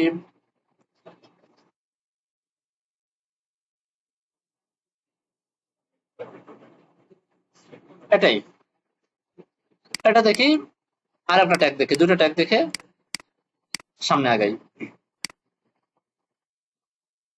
তো এখানে দেখেন লজিক আগে মিলাই, আমরা লজিক মিলাই প্রথমে। ধরেন জানুয়ারি ফেব্রুয়ারি এটা দিয়ে মিলাই। প্রথমত আপনি বুঝতে পারতেছেন এখানে হচ্ছে অনেকগুলো অপশনস আছে, অপশন, আপনি যে কোনো একটা অপশনকে চুজ করতে পারেন, তাই না? তাহলে আমাকে ফার্স্ট অফ অল অনেকগুলো অপশন লিখতে হবে। আবার এই অপশন গুলোকে একটা প্যারেন্ট মানে ট্যাগের ভিতরে রাখতে হবে গ্রুপ করার জন্য, তাই না? যেমন ধরেন এখানে কিন্তু একটা মানে গ্রুপ মানে একটা অপশনস এর গ্রুপ, এটা কিন্তু আরেকটা অপশনস এর গ্রুপ, এটা কিন্তু আবার আরেকটা অপশনস এর গ্রুপ, তাই না? তো এইটাকে এই এখানে এর ভিতরে যে কটা আইটেম আছে ট্যাগ আছে, এই কটাকে একটা কমন প্যারেন্টের ভিতর রাখা হয়েছে, এখানেও একটা প্যারেন্টের ভিতর রাখা হয়েছে, এটাও একটা প্যারেন্টের ভিতর রাখা হয়েছে। তো ফার্স্ট অফ অল আমাদেরকে একটা প্যারেন্ট বানাইতে হবে, প্যারেন্ট ট্যাগ, যে ট্যাগের ভিতরে আমরা অপশনস লিখবো। তো এটা খুবই খুবই সহজ, খুবই সহজ। আমাদেরকে প্যারেন্ট ট্যাগের নাম হচ্ছে সিলেক্ট, সিলেক্ট, আর ভিতরে যা লিখবো সেটার নাম হচ্ছে অপশন। বললাম 1, কন্ট্রোল সি এরকম করে লিখলাম, 2, 3, 4, 5, কন্ট্রোল এস। ব্যাস হয়ে গেল আমাদের কাজ। এই যে নিচে জায়গা নাই, এই জন্য উপরে দেখাচ্ছে। আমি একটা কাজ করি, এখানে কিছু ফালতু বিয়ার ট্যাগ দিয়ে রাখি।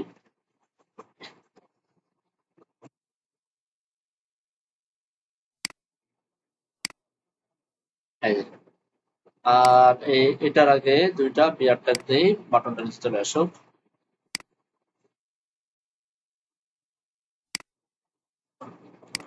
এই যে এবার দেখেন 1, 2, 3, 4, 5 যে কোনোটা চুজ করতে পারতেছেন, পারা যাবে না? খুব সহজ, খুবই সহজ।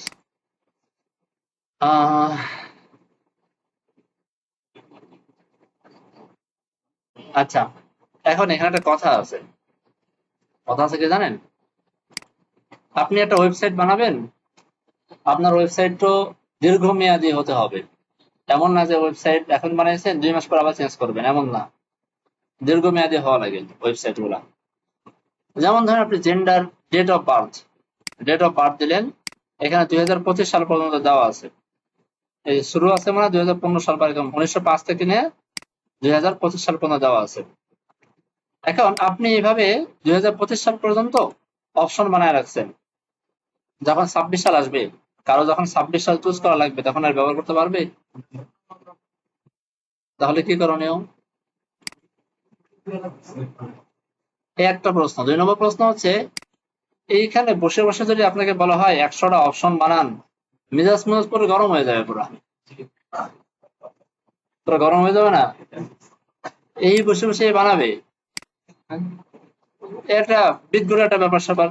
আচ্ছা, যে কারণে এই অপশন গুলো আমরা পরবর্তীকালে জাভাস্ক্রিপ্ট দিয়ে 2 লাইনে লিখে দেবো। আমরা এখানে 2 থেকে 3 লাইন লিখবো, 100টা 500টা যে কটা মনে হচ্ছে সে কটা অপশন বানায় ফেলা যাবে। আমি শুধু বলে দিব যে বর্তমান যে সাল, এই সালটা তুমি নাও, এই সাল থেকে 100 বছর পিছন পর্যন্ত যে কটা অপশন লাগে তুমি বানায় দাও, অর্ডার করবো সে বানায় দেবে, শেষ। বুঝে আসছো ভাই? এরকমই করি আমরা। কে বসে বসে এখন অপশন গুলো লিখবে, সময় নেই, টাইম নেই আমাদের। যাই হোক, তারপরে অপশন গুলো আমরা মোটামুটি বুঝলাম, এটা আমাদের কোনো কঠিন কিছু না, এটা অনেক সহজ। জাস্ট একটু প্র্যাকটিস করেন, হ্যাঁ, প্র্যাকটিস করে এটা ইজি হয়ে যাবে। অপশনস এর ভিতরে একটা একটা কি বলা হয়, অ্যাট্রিবিউট আছে, ভ্যালু নামে একটা অ্যাট্রিবিউট, ভ্যালু। এই ভ্যালুটা আপাতত স্কিপ করেন, আপাতত থাক, ভ্যালুটা নিয়ে আমরা পরে পড়াশোনা করব, ঠিক আছে? ভ্যালু লাগবে না। আর প্রত্যেকটা ট্যাগের সাথে, যে নেম দিল আপনার, নেম, নেম প্রত্যেকটা ইনপুটের সাথেই আমাদের দিতে হয়, নেম প্রত্যেকটা ইনপুট সাথে নেম। আপনি যদি একটা এরকম লেখেন ইনপুট, এটা এন্টার দেন, দেখেন টেক্সট চলে আসবে, বাকি নেম আসে নাই, এখানে মাস্ট বি একটা নেম দেওয়া লাগে। তো তো এই নেম নিয়েও আমরা পরে পরে পড়াশোনা করব। আরো কিছু বিষয় পড়াশোনা এখানে আছে, সেটা আমরা ধারাবাহিকভাবে পরে যখন আমরা ভ্যালিডেশন নিয়ে পড়বো তখন সেগুলো আমরা বুঝবো। এখন এত কিছু দেখাইতে গেলে আপনাদের প্যাচ লেগে যাবে। যেমন এমন হইতে পারে যে কারো প্রশ্ন আসতে পারে যে আমাদের ফর্মটা আমরা চাচ্ছি যে কেউ যদি নাম না দেয়, এই নামটা যদি কেউ না দেয় তাহলে সে যেন ফর্ম সাবমিট করতে না পারে। করা যায়, দেখবেন কিভাবে করা যায়। দেখেন এই যে ইনপুট, এখানে রিকোয়ার্ড নামে একটাই আছে, required, required is equal to record. এখন আপনি যদি রিলোড করেন আর এখান থেকে লগ ইন করেন, এই যে please fill out this field, ধরেন এটা আমার ওয়েবসাইট, খুব মজার জিনিস দেখাই, এটা আমার ওয়েবসাইট, আমি এই ওয়েবসাইটে লগ ইন করবো তো করবোই, যতই আমার রেকর্ড দিক বা যা দিক যাই করবো না কেন আমি করেই ছাড়বো। কি করবো জানেন, রাইট ক্লিক করব, ইন্সপেক্টে যাব, এখানে দেখবো যে কে আমার সাথে চালাকি করতেছে, এই যে চালাকি করতেছে তাই না, এখান থেকে রাইট ক্লিক করব, এডিট অ্যাজ এইচটিএমএল করব, এখান থেকে রেকর্ড কথাটাকে ফালাই দেবো। হ্যাকিং শেখাচ্ছি, হ্যাঁ ফালাই দেবো, এটাকে কেটে দেই, সাবমিট ফর্ম। বুঝতে পারছেন, এরকম অনেক কিছু করা যায় ফর্মের সাথে, যেটা করে কোনো লাভ নেই, করে পাজি পোলা মানে সামনে পড়লে কিছুই কোনো লাভ নেই, বোধাই লাগছেন আপনি। এই জন্য এই ধরনের যে ভ্যালিডেশন চেকিং এর যে বিষয়গুলা, এগুলো করি আমরা জাভা স্ক্রিপ্ট দিয়ে, বা এগুলো করি আমরা সার্ভার সাইড থেকে। সার্ভার সাইড থেকে করবেন, কারো ক্ষমতা নেই এটা আটকানোর, সে জানবেই না যে কোথায় কি হচ্ছে। আচ্ছা, তার এই যে এটা এটা দেখাইছিলাম আপনাদেরকে, এই যে এখানে দেখেন, এখানে এখানে কেউ কোনো কিছু দিল না, এখান থেকে কনফার্ম অ্যাপ্লিকেশন করলো, অ্যাপয়েন্টমেন্ট করলো, এই দেখেন এরর দিয়ে ভরে ফেলছে, এরর, বুঝছেন, এরর দিয়ে ভরে ফেলছে, এটা দেওয়া লাগবে, এটা দেওয়া লাগবে, ভরে ফেলছে। এটা আমরা সার্ভার সাইড থেকে ম্যানেজ করি। তো এই গেল আরেকটা ট্যাগ দেখে লেখে আমি কাজটা আজকে ফর্মের আলোচনাটা শেষ করব। আরেকটা ট্যাগ, সেই ট্যাগের নাম হচ্ছে টেক্সট এরিয়া নামে একটা ট্যাগ আছে, টেক্সট এরিয়া।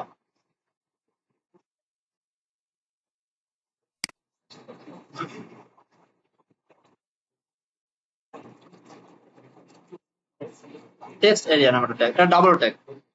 টেক্সট এরিয়া হচ্ছে একটা ডাবল ট্যাগ, ঠিক আছে।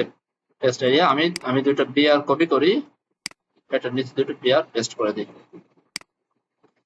টেক্সট এরিয়া মানে হচ্ছে, ধরেন আপনি ইনপুটের ভিতরে নির্দিষ্ট একটা জায়গা পাচ্ছেন তাই না, এই বেশি কিন্তু জায়গা পাচ্ছেন না, মানে আপনার জায়গাটা ফিক্সড, ইনপুট এলিমেন্টের জায়গাটা হচ্ছে একদম ফিক্সড, এর বাইরে আপনি জায়গা নিতে পারবেন না। যদিও সিএসএস করে এটা জায়গাটা বড় করা যায়, এটা এখন এতটুকু আছে, এটাকে বড় করে আপনি এতটুকু করলেন, কিন্তু যতটুকু বানাবেন তার ভিতরেই ফিক্সড, তার থেকে বড় আর বানানো যাবে না। আর টেক্সট এরিয়া হচ্ছে এমন একটা জায়গা যেখানে চাইলে আপনি বড় ছোট করে আপনার মতো করে কাজ করতে পারবেন। বিষয়টা ক্লিয়ার? সাধারণত আমরা টেক্সট এরিয়াটা ব্যবহার করি হচ্ছে যদি কখন বড় কোনো লেখা লেখার প্রয়োজন হয় আমাদেরকে, বড় লেখা। আর ছোট লেখার ক্ষেত্রে আমরা ব্যবহার করি ইনপুট, ইনপুট টাইপ টেক্সট বা ইনপুটের কোনো একটা জিনিস। এই টেক্সট এরিয়ার সাথে আপনারা একইভাবে প্লেসহোল্ডার ইউজ করতে পারেন।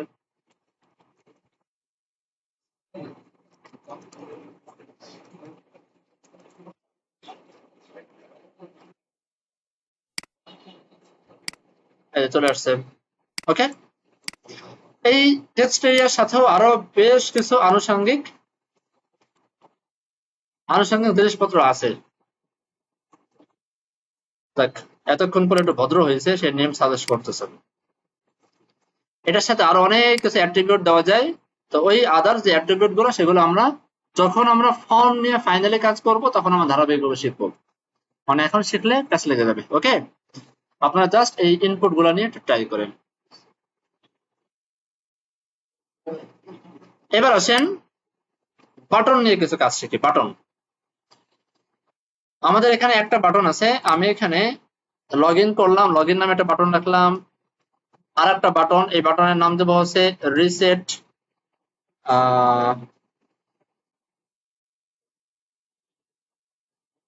আর একটা বাটন বানাই জাস্ট বাটন। লিখলাম, আমাকে নাম নাম দিলাম। আর এটাকে লগ ইন না দিয়ে এটার নাম দিয়ে সাবমিট, তাহলে বুঝতে আরো ক্লিয়ার হবে। সাবমিট। তাহলে দেখেন, এই যে একটা বাটন, এই যে একটা বাটন, এই বাটন ক্লিক করলে সাবমিট, ফর্মটা সাবমিট হবে। রেকর্ডটা উঠাই দিই।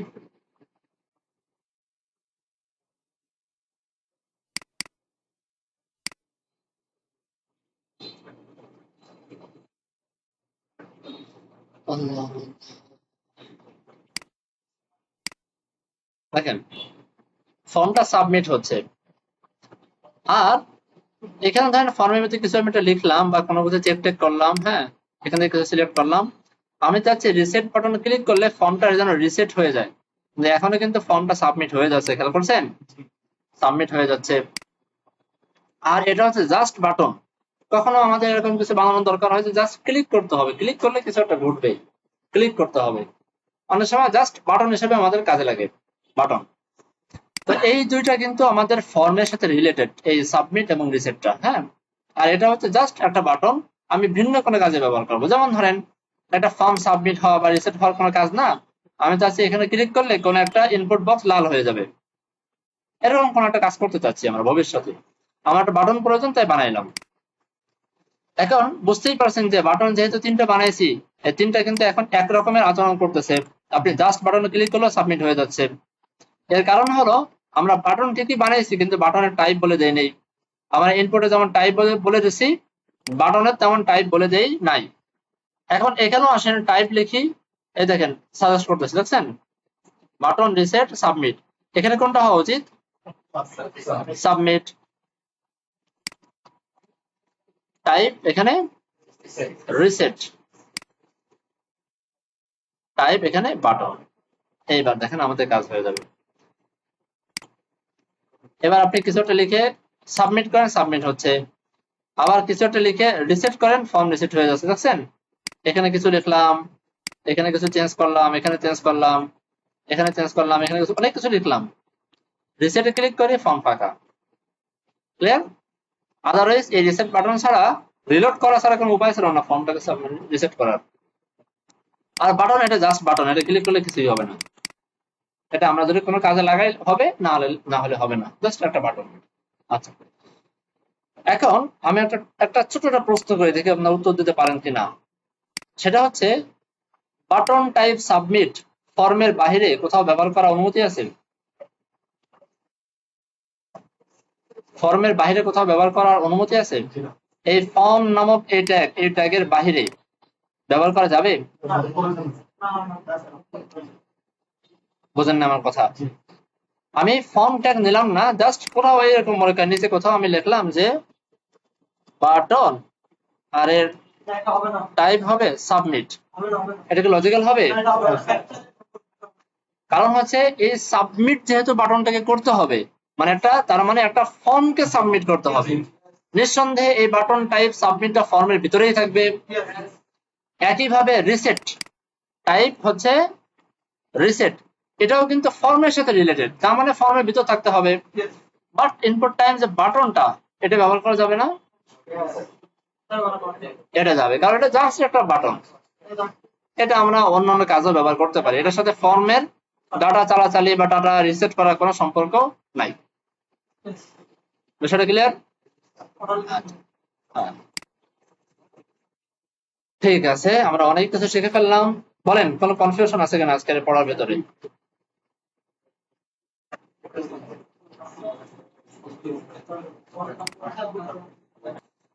তো প্রথমত আমরা দেখছিলাম কি, প্রথমত দেখছিলাম হচ্ছে HTML এর সিনট্যাক্সের ভিতরে কিছু জিনিসপত্র দেখছিলাম। ল্যাঙ্গুয়েজ কে সেট করা, এখানে ক্যারেক্টার সেট সেট করে দেওয়া, হ্যাঁ। আচ্ছা, এরপরে এটা আমরা ব্যবহার করি হচ্ছে আমাদের ওয়েবসাইট যেন আমরা রেসপন্সিভ করতে পারি, সেই জন্য যে এই আমার ওয়েবসাইটের ভিউ পোর্ট বলতে বোঝায় ওয়েবসাইট যে জায়গাটা ভিউ হচ্ছে, এই ভিউ জায়গাটা ধরেন এটা বোঝায়। আর এটার উইথ কতটুকু হবে? উইথ হচ্ছে ডিভাইসের উইথ যতটুকু অতটুকু। আর ইনিশিয়াল স্কেল হবে 1, মানে সেটা বেশি বড় হওয়ার দরকার নেই, ছোট হওয়ার দরকার নেই, যতটুকু আছে অতটুকুই। এটা আমরা ফার্স্টে দেখেছিলাম। সেকেন্ডলি আমরা দেখছিলাম হচ্ছে ওএল এবং ইউএল, এটা আমরা অলরেডি আগে জানি। জাস্ট আজকে এতটুকু বুঝলাম যে কিছু কিছু চাইল্ড আছে যে চাইল্ডের সম্পর্ক হচ্ছে প্যারেন্টের সাথে, মানে প্যারেন্ট ছাড়া চাইল্ড হতেই পারে না, এরকম আছে। আচ্ছা, এগুলোকে ধরেন এলআই কে আপনাকে আপনার ওএল বা ইউএল এর এলিমেন্ট বলে, ঠিক আছে, বা লিস্ট এলিমেন্ট বলে এগুলোকে। আচ্ছা, ঠিক একইভাবে ফর্ম হচ্ছে এমন একটা ট্যাগ, মানে সরি, ইনপুট হচ্ছে এমন একটা ট্যাগ যে ট্যাগটা আপনি ফর্ম ছাড়া এমনি ব্যবহার করতে পারবেন না, এমনি ব্যবহার করা যায় না। তো ফর্ম, তাহলে আমরা বলতে পারি ইনপুট হচ্ছে ফর্মের একটা এলিমেন্ট, বুঝতে পারছি? ইনপুট হচ্ছে ফর্মের একটা এলিমেন্ট। একইভাবে লেবেল হচ্ছে ফর্মের একটা এলিমেন্ট। ডি আর কি ফর্মের এলিমেন্ট? ফর্মের এলিমেন্ট না। এরপর আমরা দেখছিলাম নিচের দিকে সিলেক্ট, এটাকে ফর্মের এলিমেন্ট না? অবশ্যই এটা ফর্মের এলিমেন্ট, ফর্মের এলিমেন্ট। হ্যাঁ, টেক্সট এরিয়া এটাও আমাদের ফর্মের এলিমেন্ট। বাটন টাইপ সাবমিট এটাও ফর্মের এলিমেন্ট। বাটন টাইপ রিসেট এটা ফর্মের এলিমেন্ট। কিন্তু বাটন টাইপ বাটন এটা নরমাল এলিমেন্ট, ঠিক আছে, এটা বাইরেও ব্যবহার করা যাবে। এই ছিল আজকে আমাদের মূল আলোচনা। খুব কঠিন কিছু দেখানো হয়নি আজকে, খুব সহজ। জাস্ট প্র্যাকটিস করবেন। আপনারা যেটা করবেন, এগুলোকে প্র্যাকটিস করার পরে যদি আপনাদের হাতে সময় থাকে, তাহলে এই যে এখানে যেগুলো আছে এগুলো একটু একবার এক নজর দেখে রাখেন কি হয় আর কি, জাস্ট দেখে রাখেন। ওকে, আমরা ইনশাল্লাহ আগামী ক্লাসে যেটা পড়বো সেটা হচ্ছে, আগামী ক্লাসে আমরা ভিডিও দেখবো, কেমনে ভিডিও ইউজ করে ওয়েবসাইটে, কেমনে অডিও ইউজ করে, আর কেমনে অন্যের ওয়েবসাইট আমার ওয়েবসাইটের ভিতরে ব্যবহার করে, এটা দেখবো। দেন আমরা সিএসএস শুরু করে দেবো। হ্যাঁ, আপনারা দেখেন নাই